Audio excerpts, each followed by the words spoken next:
Yeah, absolutely. We ran for a track walk just before, and I'm asking Russell, where that manhole covers and where you turn in here and where you're on the brakes here. Absolutely. And I gave him all the wrong advice. Trust him.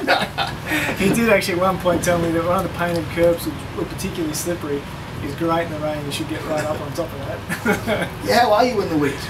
Yeah, I enjoy the rain, and it's a great equaliser.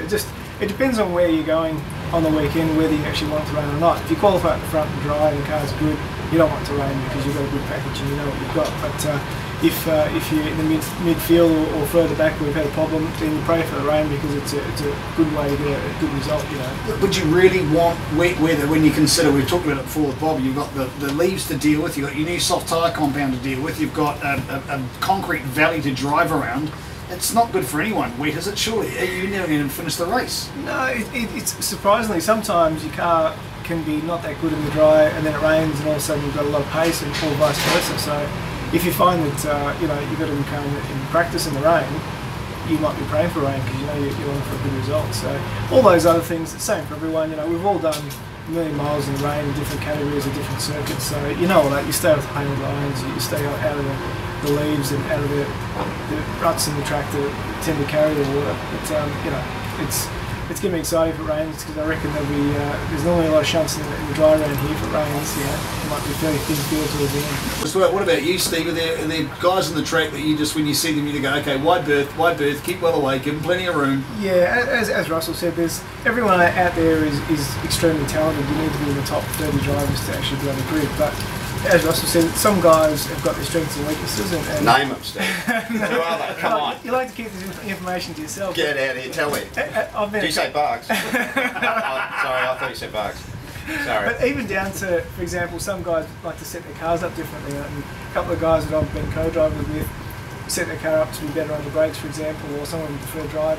And you've got to use all that information when you come up behind them because you've got to use everything in hand to try and get past. So they're all a piece of information you need.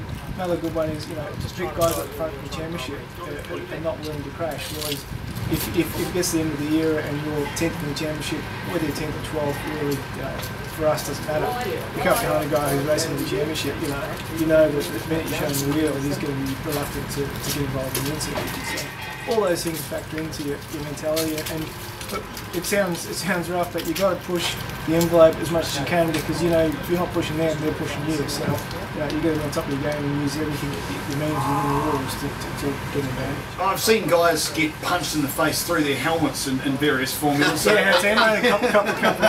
Talking about there's a massive difference. That's too much to have a fight too. Yeah. Yeah. If you decide you don't like some bloke after the race and you decide to start throwing haymakers, that'll cost you $5 or $10 grand at the stewards. So everyone's reluctant to get too far out of the line. It should be like NASCAR, where you just kick your helmet and gloves off and you just. No, ice hockey. You chuck them off and you go. We don't want to encourage that kind of behaviour. Let's get back to the racing itself. Soft tyres. This compound. You're running eight sets this round, are you? Yeah, we're actually starting on a hard set for practice for the first 2 sessions. Then we go to a soft set. So it's going to be a little bit unusual because you don't want to tune the car too much on the hard set when you go to the soft set. But normally most of the information translates. So the car's good on the hard set. It will be good on the soft set, but there will be some fine tuning. And do you have a preference? Again, it's not so much what I enjoy driving on, it's what you're more competitive on. At the moment, the Grand Prix, we use both tyres, and our car was much better on the soft tyre than the hard tyre. So I'm rapt that we're coming here speaking on the soft tyre because our car was best on that. So it's soft tyre is probably a little bit more fun to drive on, but it does tend to degenerate a little bit more as well. So you got to be a little bit more careful. But I don't know whether it's a driving style thing or what, or it's more just about what speed. Talking about passing, Steve, where do you pass around here? The big stops are probably your best opportunity. Turn 1 and 2. I don't think you want to try and pass anyone into the chicane because that in tears. And even the last, there's the corner after the chicane is not a big enough stop to really get down the inside unless there's a mistake.